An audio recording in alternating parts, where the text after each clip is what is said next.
Hello guys, it is Creative Theories here, and we are putting a massive spoiler warning on this video for the brand new Disney film Strange World. Now, this film certainly was very strange, especially with that extremely strange ending that revealed that the whole time this strange world was actually the insides of a living island, or was it just a massive turtle with miniature people on it? And if that's the case, are the people not actually people, but actually, it's best not to think about it and to put too much detail into it.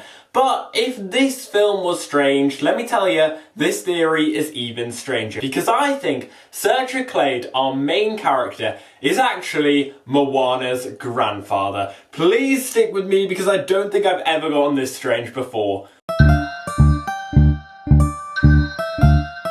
So, I'm sure like me, you came out of the film thinking, living islands? Where have I heard that before? Well, of course the answer is Moana, where the whole premise of that film is the earth was just ocean till the goddess Te Fiti rose up from the ground and gave life to other islands to appear of all shapes and sizes.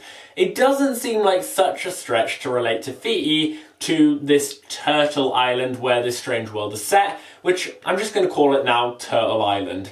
But that's not the only similarity to Moana throughout the film. In fact, there are so many that it's hard to count them, and I'm sure I'll find more when the film is released to streaming. We've got the fact that both the people of Avalonia, where the Clades are from, and the people of Montanui were all explorers slash voyagers at one point in their history, and have now gotten so used to life without the sea that they just aren't anymore. In Moana, it's because the heart of Te Fiti was stolen, so the waters became too dangerous to voyage out. In Strange World, it's because Searcher found Pando, this electrical plant that gives Avalonia all the electricity and power it needs, that it never stops them from leaving.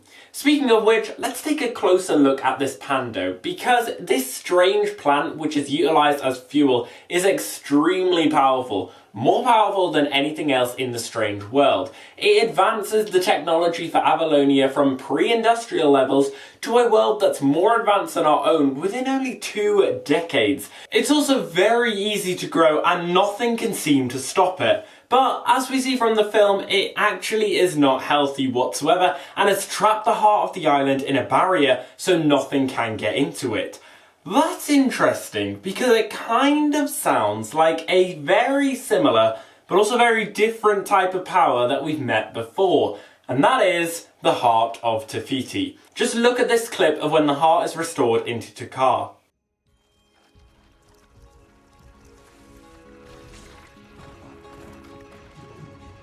You can't tell me that doesn't look exactly like Pando, and I don't think it's a coincidence that both are about a heart being trapped and it's gone all grey and the film uses green light to restore it. Coincidence? I think not! For this reason, I'd say it's safe to assume that Pando stems from the heart of Te Fiti, or at least Te Fiti's power. Possibly something gone wrong with the island's power from Te Fiti, and that's why instead of the green light helping the island, it instead hurts it. But you might be saying, well, so far all of these are just cool similarities, but it's the end of Strange World which really connects these two films. When they see the turtle's eye, they are in awe of what was truly behind the mountain. Nothing but water. And this ending has always seemed strange to me, because if they have the power of Pando, why couldn't they have just used it to find what's behind the mountains? In the film they say it's because the technology hasn't developed enough to fly over the mountains yet. But since we know they live on an island, why not just sail around the mountains?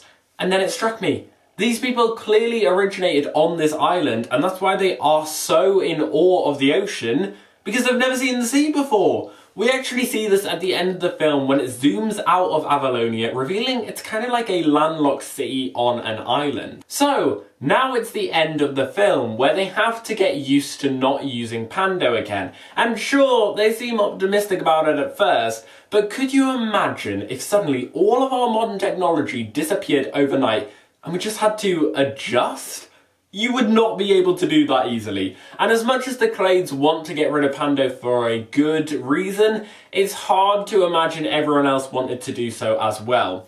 But they now also know they're on an island as well. So I reckon this started a new exploring quest. Instead of exploring what's behind the mountains, It's exploring if there are any other islands around that might have the power of Pando that they could harness without hurting any of the islands. And after hundreds of generations, they eventually become the voyagers we see in Moana. And from Moana, we know how this would go. They would voyage to a new island, conquer it by climbing up the mountain and leaving a stone at the top, which is probably in remembrance of Jaeger Clade, the first explorer of Avalonia, doing the same thing when he conquered the Turtle Island. And they would then leave some people behind whilst others voyaged to a new island and so on. And as centuries passed, new traditions would be made as they discovered new islands. But what really ties this all together is none other than the necklace that all of the chiefs of Motunui wear. As we see from Moana's ancestors, the necklace is passed down to each new chief who will find a new island.